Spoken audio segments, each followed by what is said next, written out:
What's up, everybody, and welcome back in to the Legal Hands to the Face show with Bill Colarulo. Before the break, we were taking a look at all this Eagles news. A lot of stuff happening. They should still be playing in the damn playoffs, but unfortunately, the offseason ended a lot sooner than we all thought. But I want to bring in my man, Derrick Gunn, to break it all down for us. What's up, Gunner? Billy, what's going on, man? It's good to see you, man. I wish we were Likewise. preparing for a game, but Likewise, brother. it is good to see you. But let's jump in, man, because there's so much to talk about. Let's start with Nick Sirianni. So Jeff McClain reports today that Sirianni and Howie Roseman are going to do their end-of-year press conference on Wednesday. So we're all assuming he's coming back, right? Yeah, I agree. And I understand the anger and the bitterness of a lot of people out there who wanted Sirianni fired. But when you look at the bigger picture, how many head coaches in their first stint as a head coach go to the playoffs 3 consecutive years? Second year takes them to the Super Bowl, came up 3 points short. We all know the stats historically about how difficult it is to get back to the Super Bowl. The difference between the Eagles and Kansas City right now is that Kansas City found a way to fight scrap tooth and nail to get back to their 6th consecutive AFC championship. The Eagles had a lot of obstacles along the way. They had a murderous schedule, a lot of injuries, especially in the back end. And let's face it, key players did not live up to expectation, okay, starting with the quarterback. Wasn't anywhere near the quarterback that was neck and neck for most of the season in 2022 with Patrick Mahomes for the MVP race. I mean, this kid unfortunately tailed off significantly in his overall play and mechanics. Now the Eagles have a long road to hoe in terms of fixing these problems, especially on the defensive side. It's not going to be easy because you just paid that quarterback a lot of money, which means it can your cap space a lot. I think right now they're sitting at something like $28 million in cap space, and they're going to free up some more money, especially if Kelsey officially retires, if Brandon Graham doesn't come back, if Cox goes somewhere else, they'll free up more money. How they utilize that money remains to be seen. Yeah, right after the game and before you joined the show, I was talking about how right after the game against the Bucs, my emotions were running high. I said, hey, they got to fire him. But I took a step back, and a lot of the things you said, I said in the first segment about why you should give this guy another shot. Right. Now, one of the questions that a lot of fans are asking is, but it looked like the players quit on Nick Sirianni. It looked like they checked out on Nick Sirianni. Is that something you saw the last few games of the season? I don't want to say that, but Bill, the signs were there the whole season.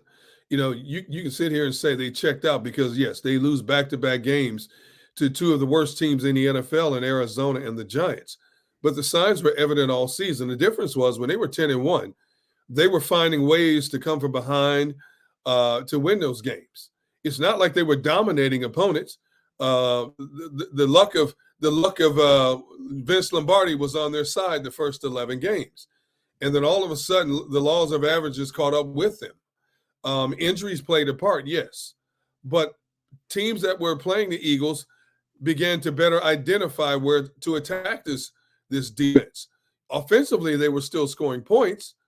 The play calling, play selection, strategy wasn't the best offensively, but they still had enough talent to score points. Defensively, they just disintegrated. And the young kids we were raving about early in the season, the Jalen Carters, the Jordan Davises, Ringos and these guys, they tailed off. I don't know if you can say hit the wall. What?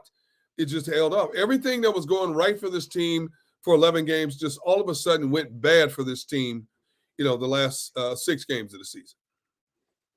Yeah, I've said before, I think this team was trying to tell us who they were all season long, but because they kept winning games, we were distracted by it. But you're right, they just weren't as good as we all thought they were going to be. But I will say the one concern I have, and I'm okay with Sirianni coming back, but the one concern I did have was one of the things he did really well, because he doesn't call plays. He's not a defensive coach. So one of the things he does well as a CEO coach was he built a really strong culture. So we thought. But then as adversity started to hit this year, you started to see some cracks in that culture, some leaks from the locker room, A.J. Brown not talking to the media, some players saying some things, even Jalen Hurts saying things that were a little strange at press conferences where you take a step back. Well, what did he mean you need to be more committed? Why didn't he stick up for Nick Sirianni when he had an opportunity to when asked certain questions? So were there some cracks in that culture, in that foundation? Look, when you're winning, every team has cracks. Here's the difference. When you're winning, nobody wants to be that sore thumb that steps outside of the box because it's Camelot when everybody's winning. When they're losing is when you truly find out how people feel, And some guys are a little bit oversensitive. That's why I've said a lot of athletes shouldn't be on social media. They spend too much time jaw-jacking with people who don't know what's going on the inside. And obviously, when this team started losing is when you really started to hear some of the things, little whispers that were coming out of the locker room. And we kept hearing about how we're going to fix this. It's fixable. And the more they talked about it, the more they lost and the more frustrated they became. And all of a sudden, guys sidle up to media people they feel they're comfortable with. They know they won't dime them out. And, from our perspective is good because it gives us stuff to talk about. But from an internal situation, that's not good when you have the ranks and files slowly disintegrating and whispering things like that. I'm not going to say Nick Sirianni lost the team. I'm going to say Nick Sirianni had an extremely frustrating team because people were figuring out what they were doing better than what they used to do, and it started to catch up with them. Yeah, I don't disagree. And there's been a lot of eyes now pointed at the quarterback, Jalen Hurts. And in fact, today, an interesting article came out from Bleeding Green Nation with regard to Jalen Hurts, both on and off the field. Let's start with the off the field stuff, because some of the things that were said were he changed when he signed the big $255 million contract. And they're made some excuses for him too, saying, hey, a lot of people are coming at you when you made that much money. So he became a little bit less accessible, I should say, is what I think the article said. Yeah. Introverted. They said they want him to be a better leader, that he shuts off sometimes and he defers to A.J. Brown. And then there were 4 words used to describe him: detached, stoic, isolated, and unapproachable. But the article did go one more step and said, but they don't think he's the next Carson Wentz. They think he's different than Carson Wentz. What did you see from Jalen Hurts this season, and what are you hearing from that locker room about Jalen Hurts? Jalen Hurts is not a bad guy. Jalen Hurts is just a quiet guy, When you listen to him at the podium, he doesn't give you a whole lot. He'll give you some quote that we chuckle at and hold on to for the rest of the week, but he's not a bad guy. He just has to learn to integrate himself more with his teammates. He's not standoffish. That's just his personality. I don't know enough about him to give a fair assessment of who he is or is not, just based on things that I'm hearing guys like him. This and the article is right. This is not a Carson Wentz situation where Carson turned a lot of guys off. It's just that the organization wants him to be more of a team leader, not just a game leader. And being that team leader means embracing guys more in a locker room, embracing guys more away from the team, things of that nature. Let's face it, all guys don't hang out with each other after their job is said and done. Same way in our industry, we don't hang out with everybody we work with. It's just more magnified because it's a professional athlete. I get that. They just want him to be a little bit more open arms, let's say that, in terms of how he conducts his business on the practice field, in the locker room, so on and so forth. But he is by no stretch of the imagination a bad guy. He's just, a real low-key guy. Doesn't put a lot out there. Like, you won't see Jalen Hurts on Twitter for the wrong reason, or social media in general for the wrong reason. You won't hear Jalen Hurts going out and jaw with people on social media. That's not who he is. That's not how he handles his business. He'll just let you sit back and make assumptions about him, and it doesn't faze him one way or the other. And I understand people who want to know in the social media world that we live in, it frustrates them because they can't get under his skin, and you can't get a whole lot of information about him. He keeps a very small, close-knit circle, and kudos for him, because if you let too many people in your business, too much of your business gets out in the streets. So I understand that. He's just not one of these you-rah-rah pep talk type guys. Now, he could develop into something like that. Who knows?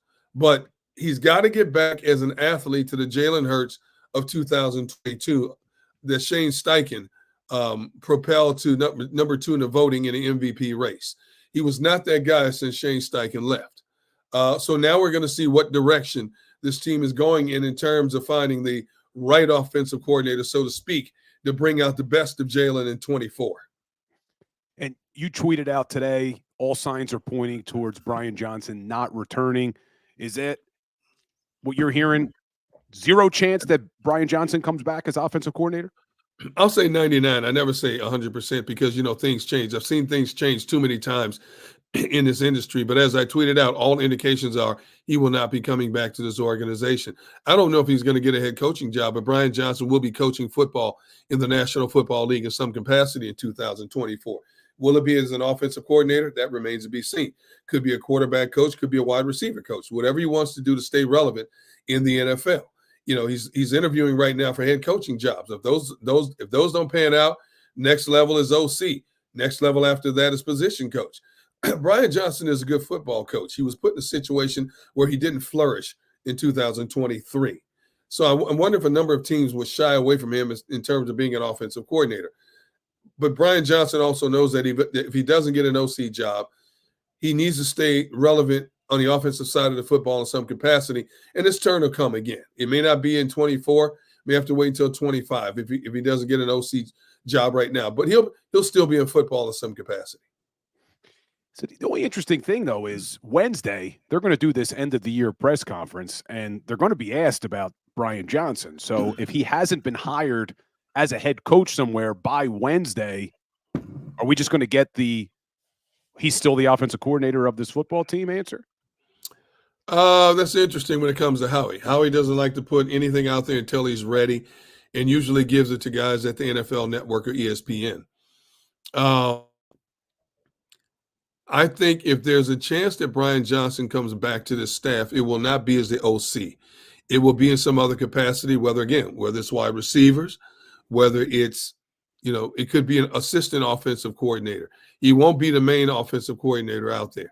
There's a lot of talent out there in the market in terms of OCs that the Eagles could pick from. It's just a matter of waiting and see exactly why and who that they're pursuing. You have to remember, just because names jump out there, for whatever reason, there are a lot of coaches that might say Philadelphia is just not a fit for me, and then they have to move on to plan B, C, or D. You look at how it happened last year when Jonathan Gannon all of a sudden at the last minute took the Arizona job. And we heard a number of coaches that the Eagles were interested in and already taking jobs elsewhere. And then, oh, by the way, who's available? Sean Desai / Matt Patricia. See, so the Eagles have enough talent out there right now to pick from, but look at how many teams out there are looking to build new staffs right now. You got 7 or 8 teams. So if I'm a coach looking for a job as an OC, I'm thinking of two things. Number one, what's the best element for my family? Number 2, who's offering the most money? Is where I'm thinking about going conducive to what I'm going to do? And number 3, which might be number 1, what kind of voice will I have in terms of bringing in my own style?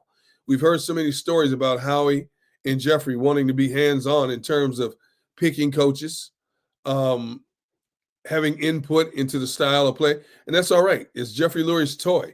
He can have a say in anything that he wants. The one guy I would love to see come here, but I don't know how much of a fit he will be, is Mike Caldwell. I love Mike Caldwell. I've known him since he broke into the league as a rookie. Mike Caldwell is a good defensive mind, but my concern is Mike Caldwell might be a yes man to this organization. They've had too many yes men in this organization. And that's not a knock against Caldwell. Caldwell just wants to do his job to the best of his ability and not make waves. If you bring in like the likes of a Wink Martindale or Ron Rivera, they're going to have their own personality and own style, and they're going to come in here with the understanding, I don't want any interference. Are you going to let me do what I need to do to turn this thing around? If Lurie and Howie Roseman say yes, they'll come here.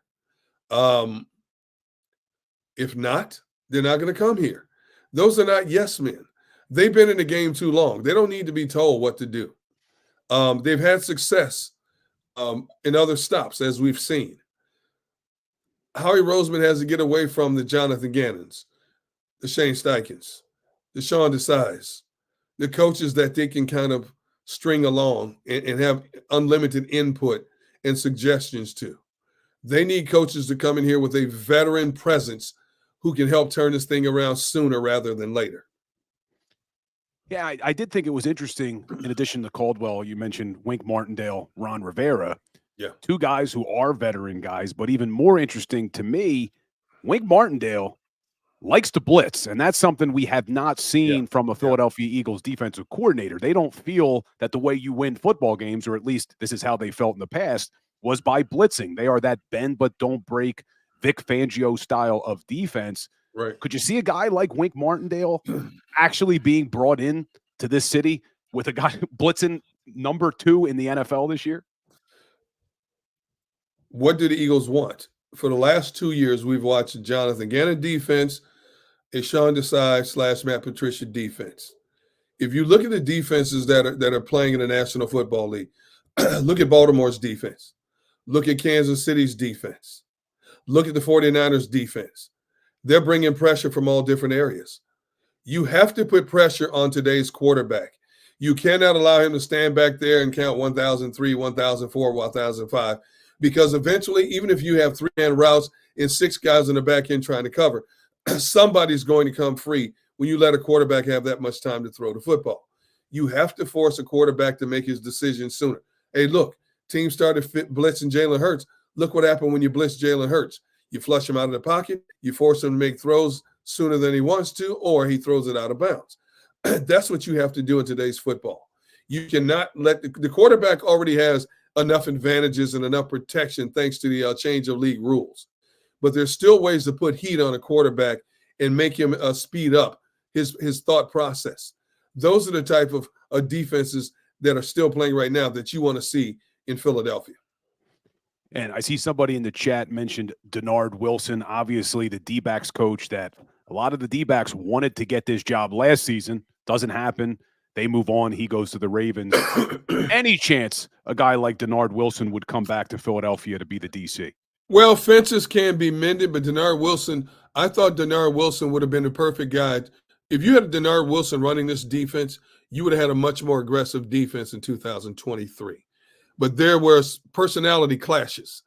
And you know what? Broken fences can be mended. But I don't know if this fence can be mended between these two. Anything's possible, Bill. I don't see it happening when it comes to Denard Wilson. I really don't.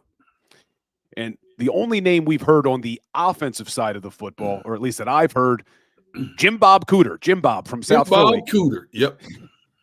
Best name going right now. Have you heard anything? Any other offensive coordinator candidates? Have you heard anything?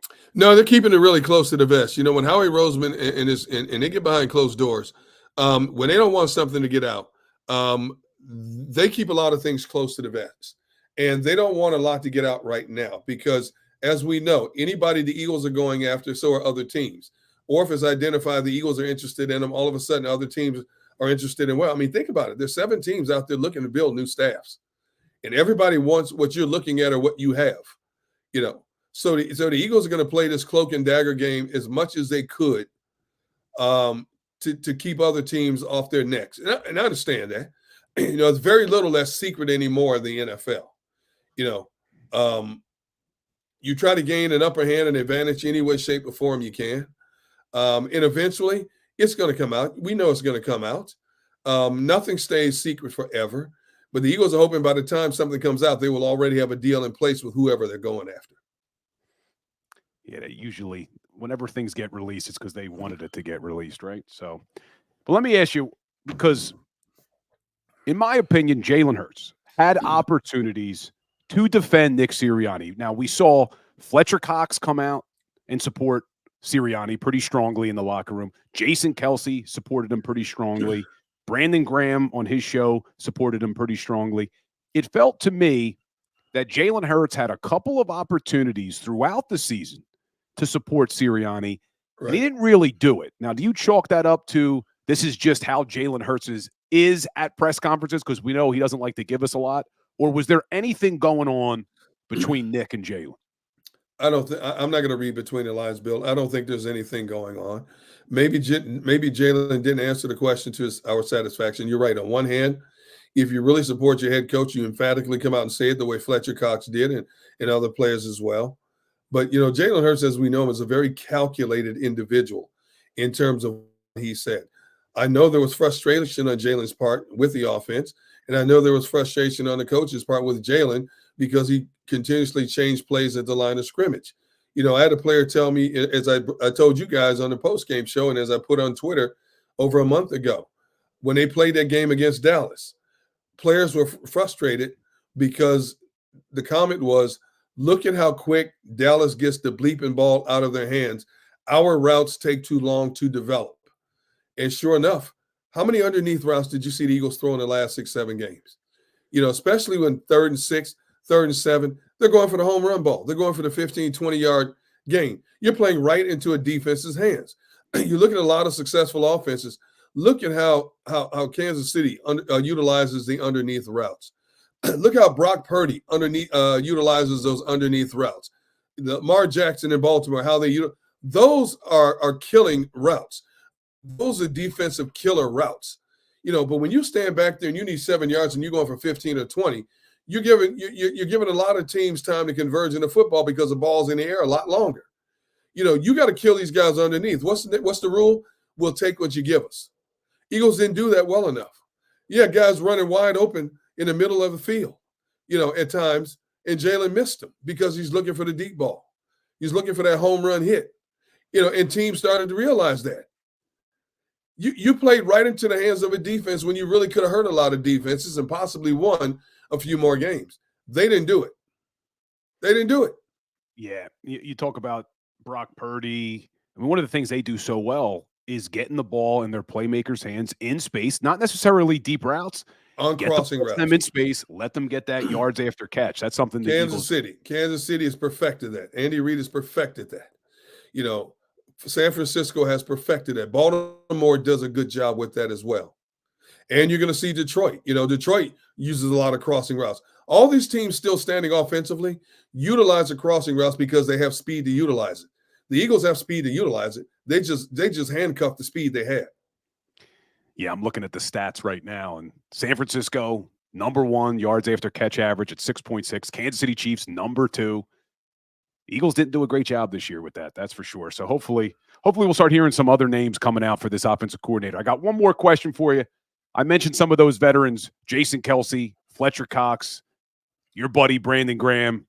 Who's coming back next year? Any of them? I would say if I had my druthers, in terms of who's coming back, I would say it's up to Jason Kelce whether or not he wants to come back. Brandon Graham has already said he wants to come back for one more swan song. But if you get a new defensive coordinator, that defensive coordinator, if he has a say in what he wants to do, he has to understand, because Brandon Graham will be 36 in April. Brandon Graham would still be good for 20, 25% of the snaps. But is that enough for a new defensive coordinator? Is that what they want? With Brandon Graham at this stage, it's not about money. It's about riding off into the sunset on his own terms. The Eagles have been very loyal to Brandon Graham. Very rarely does a defensive lineman get to finish his entire career with the same organization. That's a rarity. And Brandon knows that. Howie Roseman, Jeffrey Lurie have a soft spot for Brandon Graham. Could he be a viable entity in whoever's defense it is next season? Yes. To what degree remains to be seen. But he could be. And let's face it, he has unlimited value in terms of teaching up younger players who are already in the league, who are still growing, and a new crop of players who will arrive later this year in the draft. So there's a lot of value for Brandon Graham in terms of a player and a leader. The Eagles have to decide, is that enough for them moving in a new direction coming up for 2024? Yeah, a lot of questions this offseason. In addition to those veterans, a lot of personnel decisions, but hopefully we'll talk again soon. Last thing as you're headed out the door, who represents the NFC in the Super Bowl, who represents the AFC, and who wins the whole damn thing? I think both games are going to be tremendous games. Kansas City at Baltimore is going to be a tremendous game. You have two quarterbacks there that can scramble. We know Lamar Jackson is Houdini with his legs. Patrick Mahomes is Houdini because you never know when he's going to throw the ball. Underhanded, overhanded. See, Lamar Jackson takes off to run. Patrick Mahomes scrambles to buy time until somebody frees up. You look at this other matchup. You got two offenses that can score at will. San Francisco's defense to me is much better than Detroit's, but Detroit's defense is good enough to get a few necessary stops to get the ball back into the offense's hands. But because San Francisco and Baltimore are playing at home, I expect to see a repeat from earlier this season when Baltimore went into San Francisco and embarrassed San Francisco in their own backyard. So I'm going to say Niners and Ravens in the upcoming Super Bowl. I'll disagree with you. I'm rooting for the Lions, but I don't disagree the Niners win that game, but we will see. Gunner, I appreciate you, my man. I love that you made some time for us tonight. Everybody loves hearing from D Gunn. So absolutely, hope brother. all is well, my friend. Yep. Thank you, brother. Anytime. We'll talk soon. All right. My man D Gunn, always good getting to talk to Gunner. But we'll see, man. A lot of question marks. A lot of question marks this offseason. Obviously, they got to figure out who the offensive coordinator is, who the defensive coordinator is. But then we're going to start getting into the personnel, and we'll talk more this offseason. But there are a lot of question marks, not only with positions that need to be filled, but also with some current players on the roster who may need new contracts. But we're going to take a quick break. We're going to come back, and as Jody Mack likes to say, put a bow on the show. And like we end every Legal Hands to the Face show, a little Eagles trivia. So stay tuned, guys. Hit that like button for me. We'll be back, and then we'll finalize the show. Stuttering here today. Finalize the show. So stay tuned.